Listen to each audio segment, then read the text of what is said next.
students, welcome to Global Online Kannada. This is Gauri and today's is our 12th lecture of KSOU PhD Common Entrance Tests Research Methodology MCQs, and in today's session we are going to see sampling in research methodology in detail by using MCQs.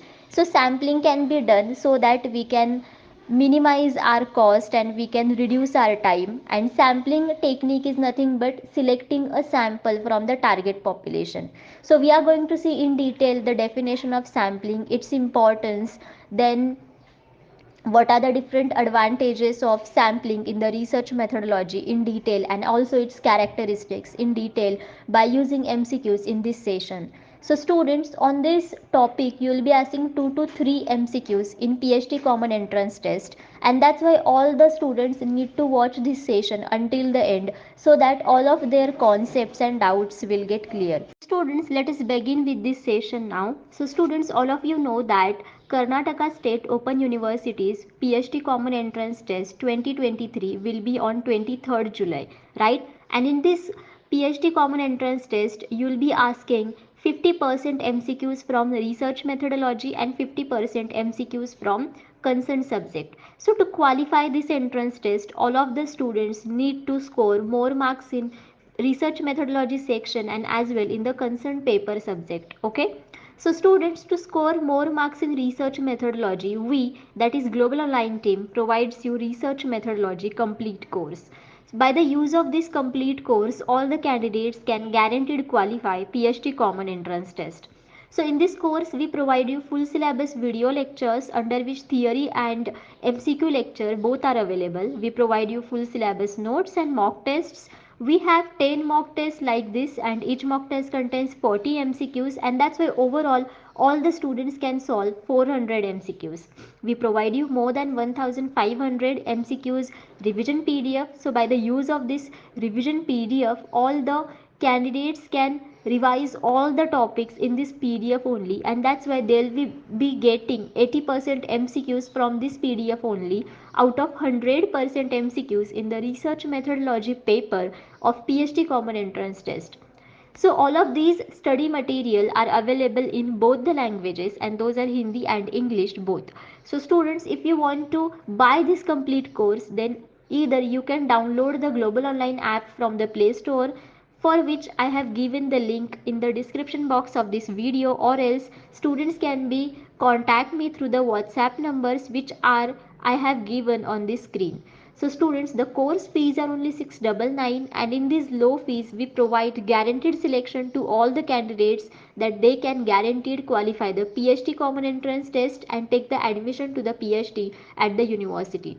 So students, we have demo video lectures, we have demo mock tests, and you can give demo mock tests and watch video lectures, that to demo video lectures, free of cost on the Global Online app, and after that they can buy the complete course. Okay, so this research methodology complete course is nothing but the research methodology revision package for all the students, and after that obviously they can study very well research methodology subject by this research methodology complete course. Okay. Question 1 is, for the study of any population, sampling is conducted because it is dash.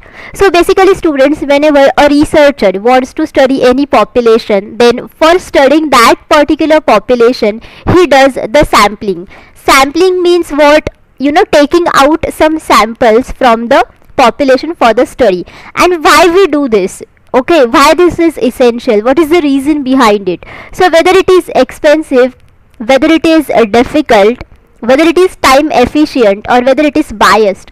So students, whenever you see these options, then you will understand that whenever some technique is expensive, then why a researcher will use it, right? Then it will be a disadvantage for him. So this will get eliminated. Whenever a technique is difficult, then obviously no one follow it. Okay, whenever a technique is easy, then obviously one can follow it, and that's why this option also is the disadvantage. So this option gets eliminated.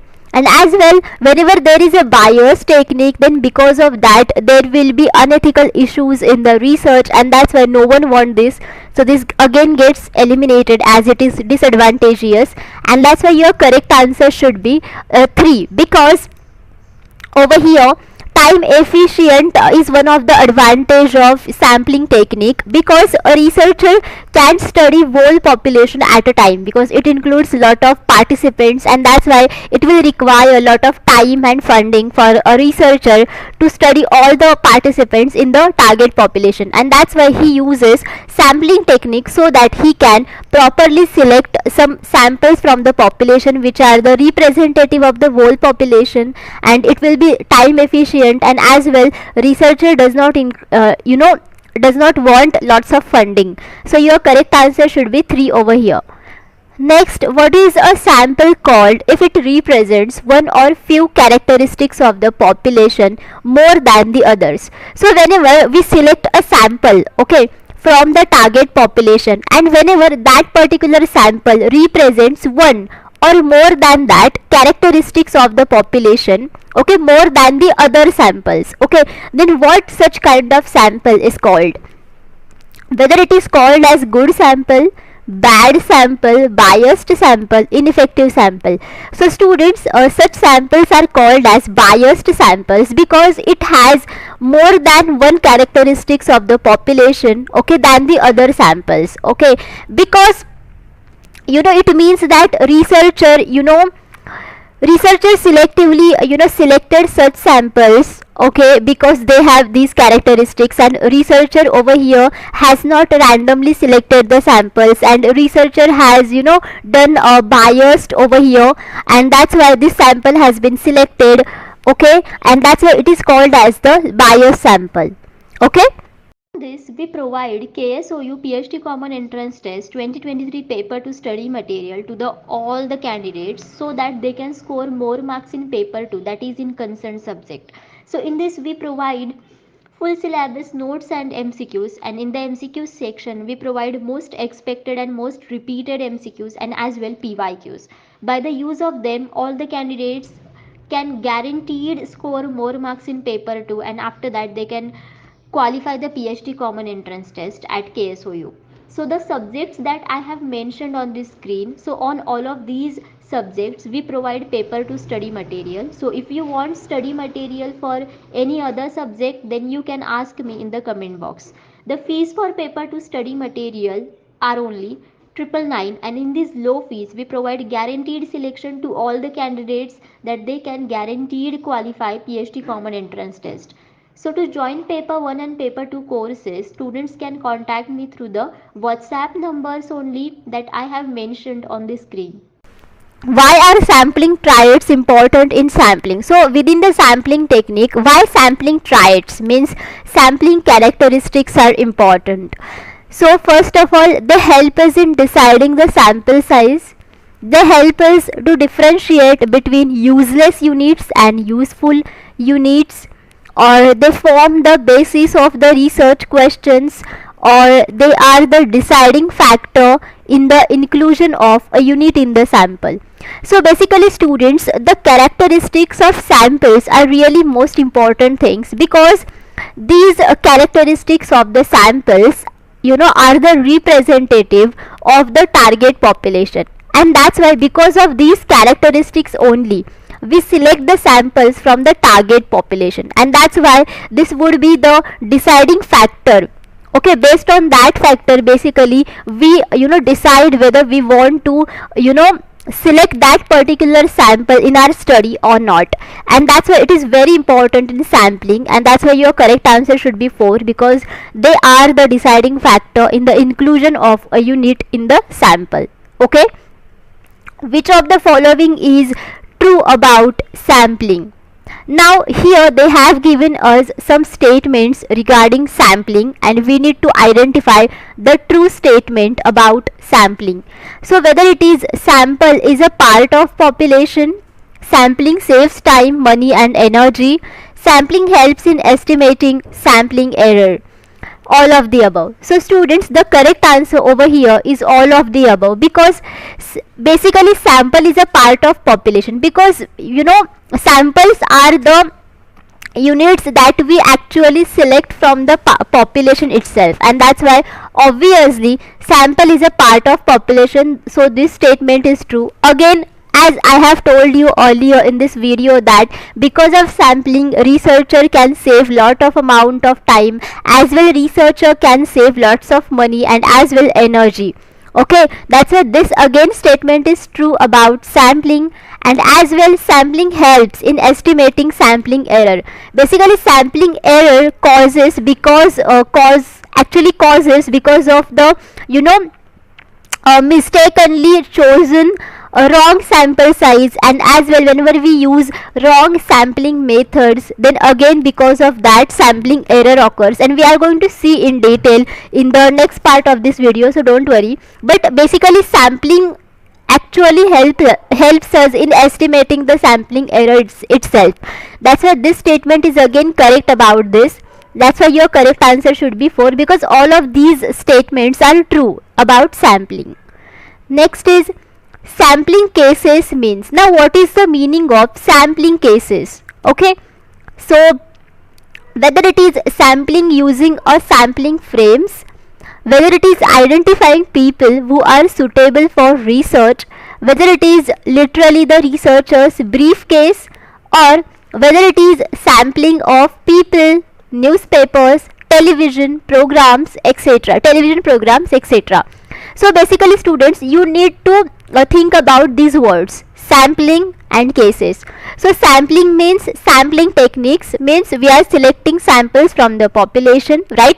What are cases basically? Cases means what? Cases means particular people, individual. Okay, cases can be anything, incident, any objects. Okay, that's why sampling cases means the case that we have selected as a sample, okay, from the target population. So basically it could be anything, it could be a person, it could be people, it could be any kind of objects. Okay, and that's why your correct answer should be over here 4, because sampling of people, sampling of newspapers, sampling of television programs, sampling of incidents, sampling of certain objects, so these are the sampling cases. Okay, next, the aggregate of all the units pertaining to a study is called.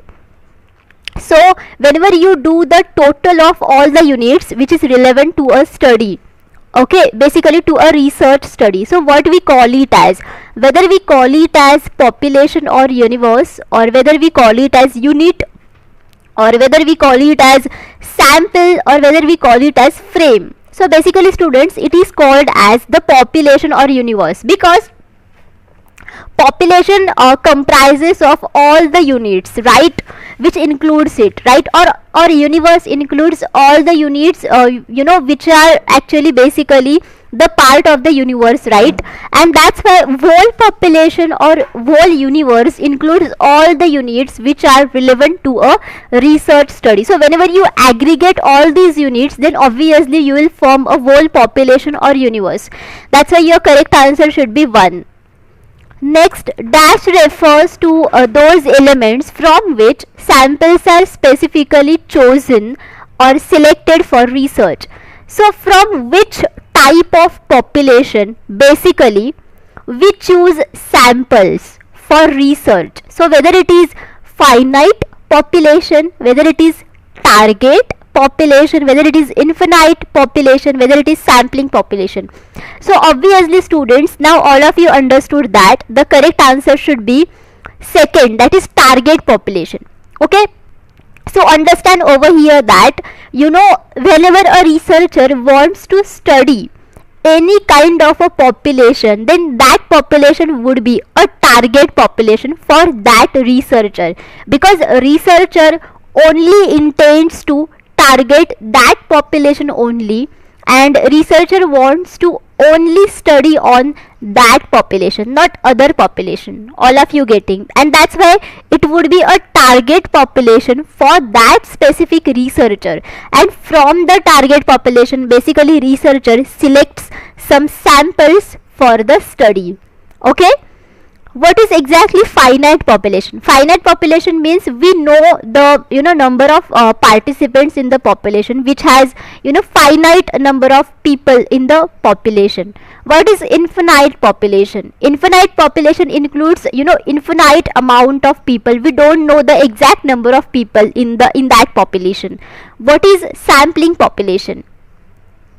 Sampling population is again the population, okay, which actually includes the samples for the study, but basically the concept is that target population refers to those elements from which samples are specifically chosen or selected for research, not from the sampling population. So try to understand, students, and that's why your correct answer should be 2, that is target population. Next is a member of the population is called. Now a particular member of the population is called what? Whether it is called as element, data, family, group. So now all of you understood that whenever there is a member of the population, then obviously it is either called as a unit or element, and that's why your correct answer should be 1. Okay. The population to be sampled is divided into units which are known as. Okay, so whenever a population that would be sampled in future, okay, is divided into different kinds of units, so what are those called as? So whether it is called as sampling frame or sampling error or sampling gap or sampling units, obviously it is called as the sampling units because these are the units, right? So for example, I have 1000 people of population, and this population is need to be sampled, and that's why it is divided into different units, okay, S1, S2, S3, S4. So these are the 4 units. So basically this is called as one of the sampling unit, this is called as another sampling unit, this is called as sampling unit, this is called as sampling unit, and that's why your correct answer should be 4 over here. Okay. And a sampling frame basically is the frame, okay, from or you can say which includes all the samples that already we have selected for a study. So this is called as the sampling frame. But sampling units basically includes the units, okay, of the population to be sampled. Okay, and it does not give the guarantee that it includes all the participants which are selected for the study, but sampling frame includes all the population or participants which are selected for the study. And all of you now understood that error, here the sampling error causes because of the wrong selection of sample size, and as well because of the wrong selection of the sampling technique that we are going to see in the next video, so don't worry. And sampling gap means the gap which is there between the sampling procedures. Okay. Next, which of the following are steps in sampling process? Now here they have given some steps of sampling process, and we need to find out exactly which of these are the steps in sampling process, whether they are defining target population, whether selecting and identifying the sample method, or choosing sampling frame, or all of the above. So students, all of these basically are the steps in sampling process. So first of all, we need to define the target population, which is the most important step, and after that we need to select the sample from the population, and for that we need to identify which type of sampling method we need to choose, whether we need to choose probability sampling method or we need to choose non-probability sampling procedure. We are going to see this things in the next part of this video, so don't worry. And as well we need to choose the sampling frame that I have told you earlier, right, which includes what? Sampling frame basically includes all the participants which are selected for the study. Okay, and that's why all of these are the steps in sampling process. So that's why your correct answer should be over here 4. Okay, so let us see step by step what are the different steps in sequence in sampling process. So first of all, you need to define the target population. What would be your target population? Okay, then you need to decide exactly what type of sampling method you are going to use, whether you are going to use probability sampling method or non-probability sampling method. Then select, okay, the sampling frame or choose the sampling frame. Okay, so these are basically the steps in sequence, okay, in sampling process. Okay, that's why your correct answer should be 4. So students, thank you for watching this session. I hope all of you understood exactly what are the characteristics of sampling techniques, and as well what is the importance of it, why we use it in the research methodology. And in the next part of this video, or in the tomorrow's video, I am going to teach you about exactly what are the different probability sampling techniques and as well non-probability sampling techniques. And these concepts are really important to all of you, because on such concepts, every year you will be asking 3 to 4 questions. Okay, so you need to know exactly what are the sampling techniques, what are the different types of sampling techniques. Okay, so but still, if you have any doubts regarding this video, you can ask me in the comment box of this video.